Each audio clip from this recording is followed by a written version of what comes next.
श्री स्वामी समर्थ. चला आज आपण शेंगाच्या पोळ्या रवा आणि मैदा यापासून कशा तयार करायच्या ते शिकणार आहोत. शेंगा अशा खमंग अशा भाजून घ्यायच्या, परतत राहायचं. असं लाल लाल होऊस तर अशा चट्टे येऊस तर त्यांना भाजायचं. नंतर तीळ घ्यायचं, भाजतच घ्यायचं. जे काही लागतं वस्तू ते काढायचं. असं छानसं असं भाजून घ्यायचे. हे कसं किती छान दिसतं, लाल चट्टे आलेले दिसतात ना. नंतर तांदूळ घ्यायचं. तांदूळ कशासाठी तर आपण जे पीठ मळलेलं असतो ना ते लावण्यासाठी, तर खरपूस असं होण्यासाठी तीळ आणि तांदूळ दोन्ही बारीक करून घ्यायचं. बघा हे किती छान भाजलेले दिसतात, खमंग असं भाजल्यानंतर मिक्सर लावून गूळ आणि शेंगा आणि तीळ त्यातच मिक्स करून बारीक करून घ्यायचं. हे बघा मी असं करून घेतलेलं आहे. किती छान आलेलं आहे बघा, बघू शकता तुम्ही. किती मस्त दिसत आहे. बाकुरबा किती मस्त झालेला आहे. मस्त असं बारीक करून घ्यायचं. तेव्हा सगळंच मी त्यात ओतून ठेवलं. हे पीठ बारीक केलेलं तांदळाचं, तीळ त्यातच घातला मी. शेंगा आणि गूळ तीळ एकत्रच बारीक केलं. हे आहे तांदळाचं पीठ. नंतर ह्याला ठेवायचं बाजूला आणि रवा आणि मैदा दोन्ही घ्यायचे. रवा चाळून घ्यायचा पहिला, ह्याला ठेवायचं तिकडं साईडला. एवढे चविष्ट होतात ना शेंगाच्या पोळ्या, मैदा आणि रव्याच्या पिठाचे. मी रवा घेतला चाळून, छानसा असं चाळून घ्यायचं. जेवढं बारीक आहे ना तेवढं मस्त असतं. जेवढं आपल्याला पाहिजे तेवढं चाळून घ्यायचं. मी मला जेवढा पाहिजे तेवढा चाळून घेत आहे.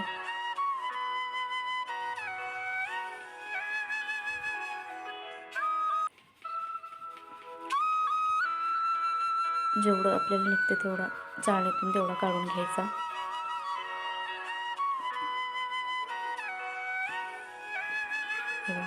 चाळून घेतलं मला जेवढा पाहिजे तेवढा. अजून घेतला, अजून थोडा पाहिजे होता. तुम्हाला जेवढा पाहिजे तेवढं तुम्ही ठेवू शकता. याला असं नाही की मापानेच घ्यायचं, काय नाही. हे तुम्ही कसंही घेऊ शकता, मापाने घेऊ शकता, असंच घ्यायचं असेल तर तसंही घेऊ शकता.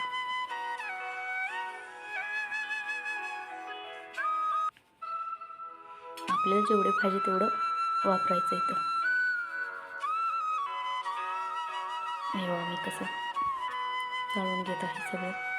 असं नीट चाळून घेतलं ना मस्तपैकी पोळी एवढी छान होती ना, एकदम कुरुम कुरुम लागते.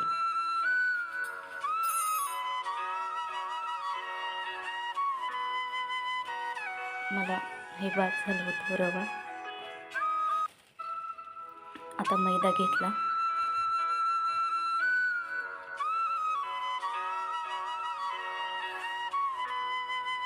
ते ठेवून दिलं.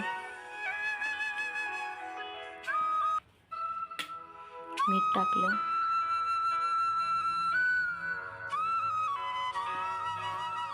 मैदा घेतला. मैदा हा सगळाच लागत होता म्हणून मी सगळाच घेतला.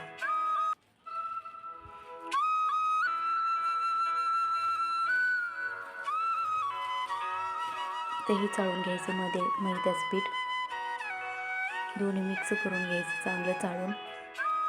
हे मी सगळंच घेतलं चाळायला.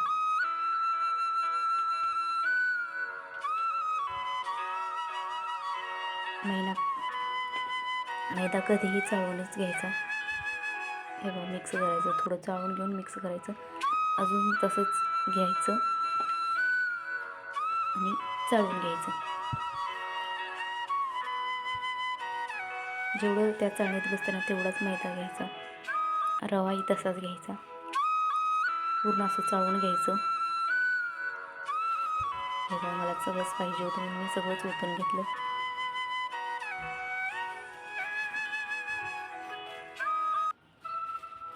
अशा पोळ्या एवढ्या कुसकुशीत आणि क्रुम लागतात ना, एवढ्या मस्त. माझ्या मुलाशींना तर खूप आवडतात अशा पोळ्या. ही रेसिपी माझ्या सासूबाईकडून शिकलेली आहे. त्या करत होत्या, त्यांचंच बघून शिकलेले आहे.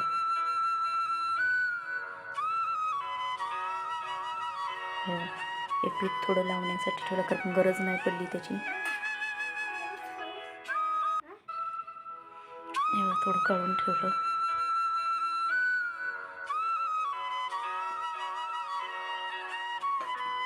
सगळं मिक्स करून घेतलं.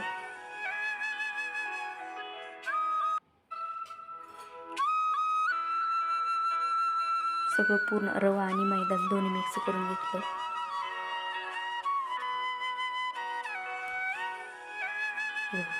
दोन्ही मिक्स करून चांगलं मिक्स करून घ्यायचं, एकजीव होऊस तर.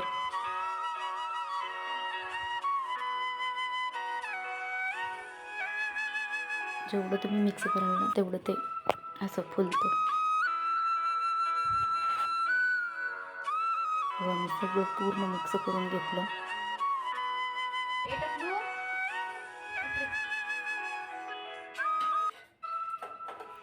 नंतर ना गोल करून घेतलं. त्यात आपल्याला जेवढं पाहिजे तेवढं मीठ टाकायचं. असं गोल करून घेतलं. आणि मीठ मगाशी थोडं टाकलं होतं, अजून थोडं मला वाटलं की अजून थोडं टाकावं म्हणून मी अजून थोडं टाकलं होतं.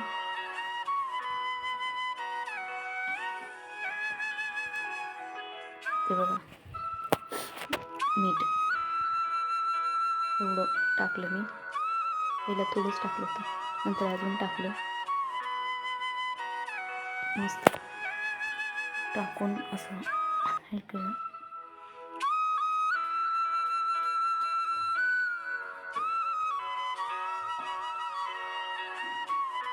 मग जेवढं पाहिजे तेवढं पाणी ओतून घ्यायचं. त्यात मी 1 ग्लास पाणी घेतलं होतं, हे ओतून घेतले. पूर्ण ग्लास ओतून घेतला.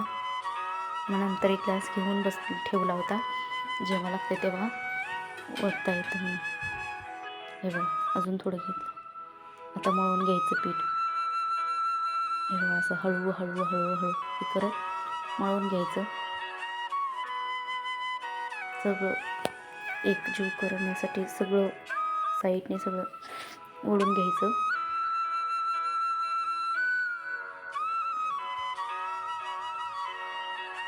मळून घ्यायचं छानसं.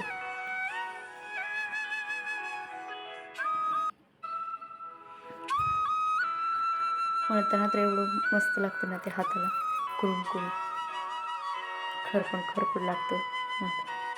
छानसं असं मळून घ्यायचं बघ, दोन्ही हाताने जोरात. एवढं कडक होतं ना हे पीठ मळल्यावरती, दुखतात हात. लाटतानाही ह्याचे अट्टे बनवताही नाही.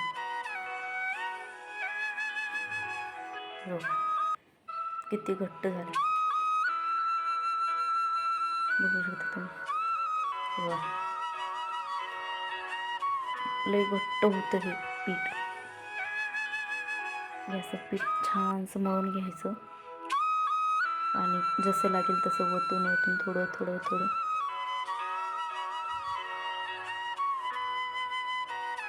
हे हाताला चिटकलेलं असं हे काढून त्यातच हे करायचं. एव्हा आपल्याला जेवढं पाणी पाहिजे तेवढं टाकून मळून घ्यायचं. छान असं मळून घ्यायचं.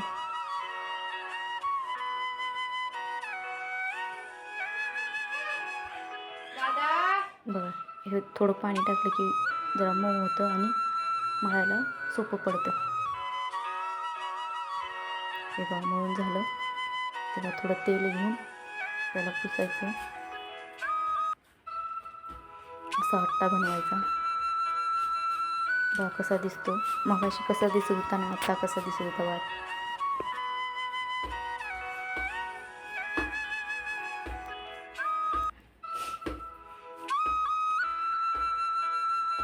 बघा हे असा आट्टा बनवून रेडी करायचा.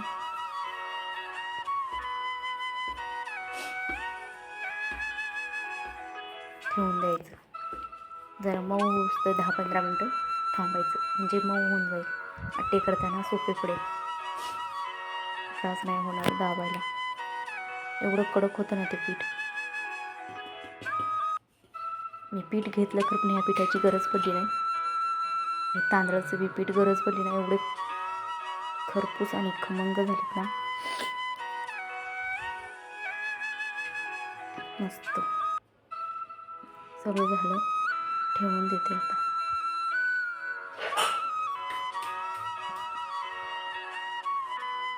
पोलपट वगैरे घ्यायचं, हे ठेवायचं.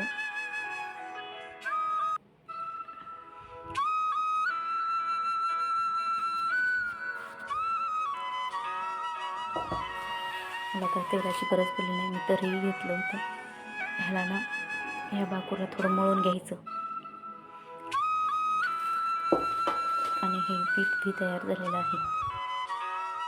मऊ झालेलं आहे पीठ.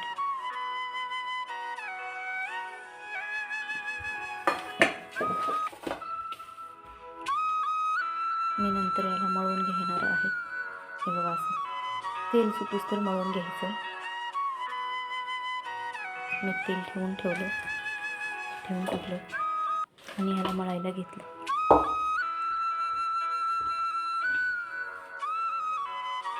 ह्याला तेल सुटूस तर आपण मळायचं. खूप छान असं गोळे होतात ह्याचे. तेल सुटल्यावरचं तर एवढं सुंदर दिसतं ना ते. असं मळून घ्यायचं. बघा हे कसं दिसतंय बघा. आता मळल्यामुळं याचे लाडू बनवायचे, कारण ते आट्यामध्ये घालताना सोपं पडतं आणि मस्त एकच लेवलने गोल गोल होऊन जातं. असे गोल गोल आट्टे बनवायचे.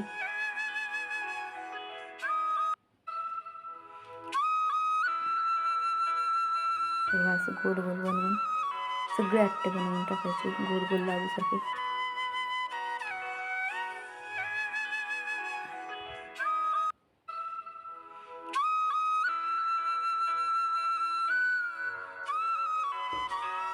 सगळे बनवून टाकायचे.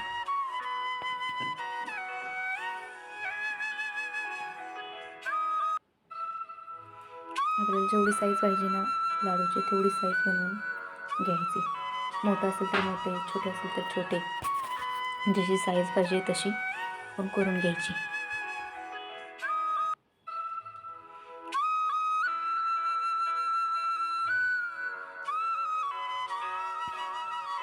नवीन असाल तर लाईक करा, सबस्क्राईब करा, कमेंट करा कसे झाले शेंगाची पोळी, तर नक्की सांगा. हे बघा असं लाडू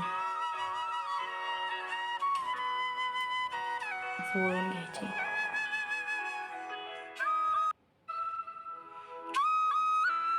छान गोल गोल करून घ्यायचे.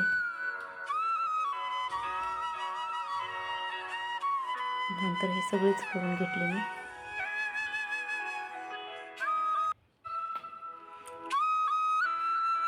आणि ह्याचे आट्टे करून घ्यायचे पिठाचे.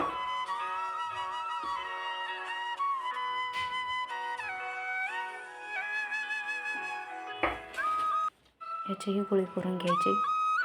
आपल्याला जसं पाहिजे तसेच ह्याचे बी गोळे करून घ्यायचे. सगळे गोळे करून घ्यायचे.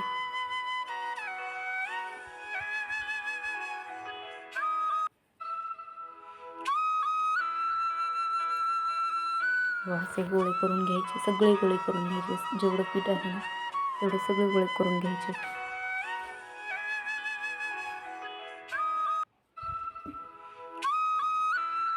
हे सगळे गोळे करून एकत्र ठेवून मग लई घट्ट असं पीठ होतं नाही मळल्यावरती. मऊ होण्यासाठी 10-15 मिनटं तर ठेवावंच लागतं. त्याच्यामुळं लगेचच्या लगे करायचं नाही, हे मऊ व्हायला ठेवायचं. हे बघ आतासुद्धा गोल होत नाही आहेत ते पीठ एवढा उशीर ठेवूनसुद्धा. हे बघ हात तर एवढा दुखतो ना ह्याच्याने, तर मग खायला एवढे मस्त लागतात ह्या पोळ्या. जसे कष्ट घेतले तर म्हणतात ना सबर पाकल मीठा होत आहे. असं गोल गोल करून घ्यायचं, जसं आकार पाहिजे तसं गोल करून घ्यायचं. कारण ते आपण ते लाडू त्या पिठात घालताना ते बरोबर आकार येत असतो. मी सगळे बनवून घेतलं. हात तर खूप दुखत होता त्याच्याने, एवढं पीठ घट्ट होतं. सगळे आट्टे बनवून घेतले मी. आता हे पीठ बघा मगाशी करून ठेवले होते बघ, असं हे गोल गोल करून घ्यायचं.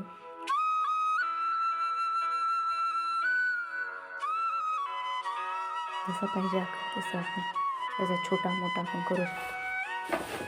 एका साईडला ठेवून द्यायचं, गोलपट घ्यायचं. एवढा ठेवून ठेवलं तिकडं. गॅस चालू केला.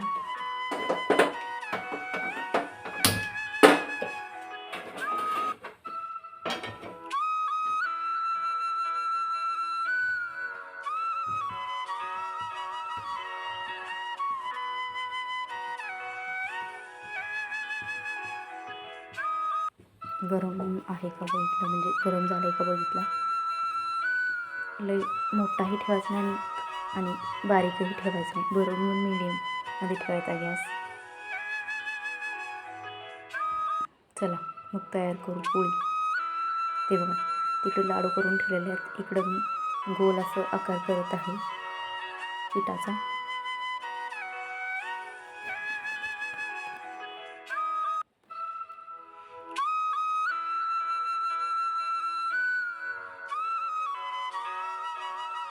बघा त्यात किती छान असं बसतं.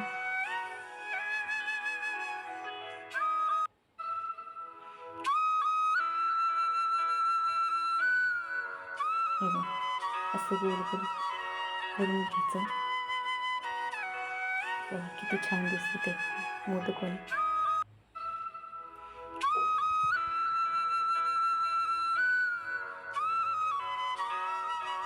खूप कष्ट घ्यायला लागतं त्याला, एवढं ते हात दुखतं ना ते पीठ मळूनच. झाले हे बघा असं जोरात दाबावं लागतं तेव्हा कुठं हे बनतं.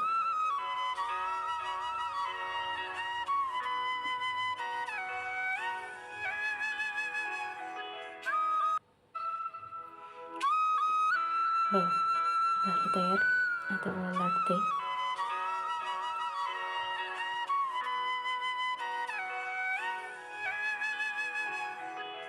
पिठात थोडं उभं नकळत पिठात बुडवून घ्यायचे.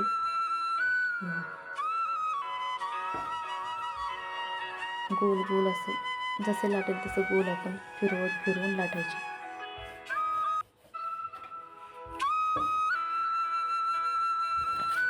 फिरवून लाटले की काटकसे मोठे होत नाहीत.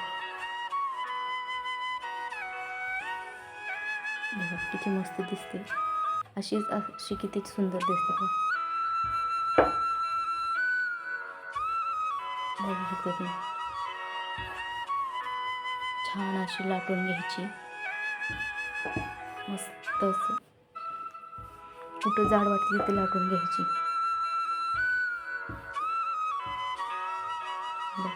आकार तर किती मस्त आला, काही सुद्धा त्रास नाही याच्यामध्ये.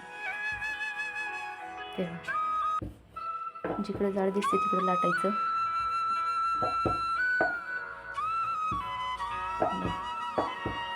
मस्त अशी पोळी बनते. तेव्हा झाली रेडी. बघा अशी झालेली आहे. बघा कशी दिसते, किती सुंदर दिसते ना, गोल आकार. भाजायला टाकली. लगेच नाही पलटी मारायची, थोडं त्याला भाजू द्यायची.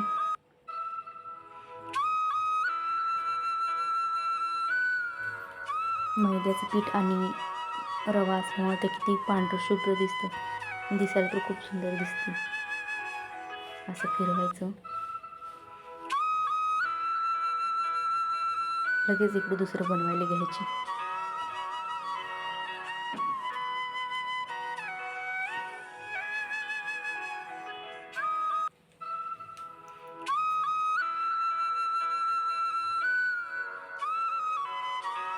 असं गोल गोल आपण जे असं करतो ना तसंच करत राहायचं सगळ्या पोळ्या. किती सुंदर दिसते बघा. ही दुसरी पोळी, ही बघा किती छान भाजली.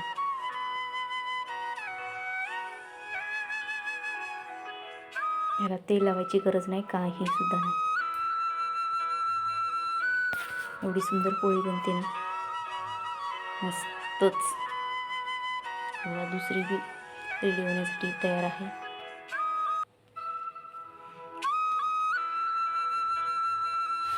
तेव्हा पलटी मारायची. इकडून बी किती मस्त भाजलेली आहे. अजून एकदा पलटी मारायची. इकडून बी भाजलेली आहे. बघा किती छान दिसत आहे. अजून एकदा पलटी मारायची. गोल गोल फिरवायची. मस्त अशी भाजलेली आहे. आता पोळी तयार झालेली. बघा किती छान दिसते.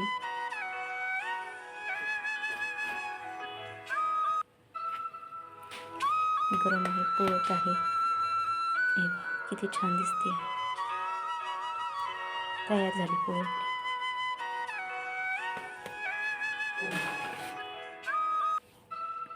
बघा हे तर किती, बघा सगळ्या तयार झालेल्या आहेत. किती छान दिसत. ह्याच्यावर तूप ओतून तर खायची ना, एवढी सुंदर लागते. माझ्या मुलांना तर खूप आवडते. मी अशाच बनवते. माझ्या सासूबाईंची रेसिपी आहे. बघू शकता तुम्ही.